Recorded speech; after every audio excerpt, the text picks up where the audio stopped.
بسم اللہ الرحمن الرحیم۔ رسول اللہ صلی اللہ علیہ وآلہ وسلم نے ارشاد فرمایا، جو کوئی اللہ تعالیٰ اور آخرت کے دن پر ایمان رکھتا ہو وہ اچھی بات زبان سے نکالے ورنہ خاموش رہے۔ اللہ تعالیٰ فرماتا ہے، اے آدم کے بیٹے، میری عبادت کے لیے فارغ ہو جا، تیرے دل کو استغنا بے نیازی سے بھر دوں گا اور تیری فقیری محتاجی دور کر دوں گا، اور اگر تو نے ایسا نہ کیا تو میں تیرے دل کو مصروفیت سے بھر دوں گا اور تیری فقیری دور نہیں کروں گا۔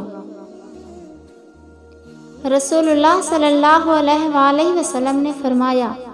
منافق کی 3 نشانیاں ہیں: جب بات کرے جھوٹ بولے، جب وعدہ کرے اس کے خلاف کرے، اور جب اس کو امین بنایا جائے تو خیانت کرے۔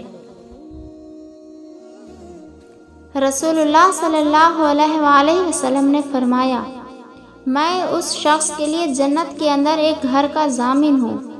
جو لڑائی جھگڑا ترک کر دے اگرچہ وہ حق پر ہو، اور جنت کے بیچوں بیچ ایک گھر کا اس شخص کے لیے جو جھوٹ بولنا چھوڑ دے اگرچہ وہ ہنسی مذاق میں ہی ہو، اور جنت کی بلندی میں ایک گھر کا اس شخص کے لیے جو خوش خلق ہو۔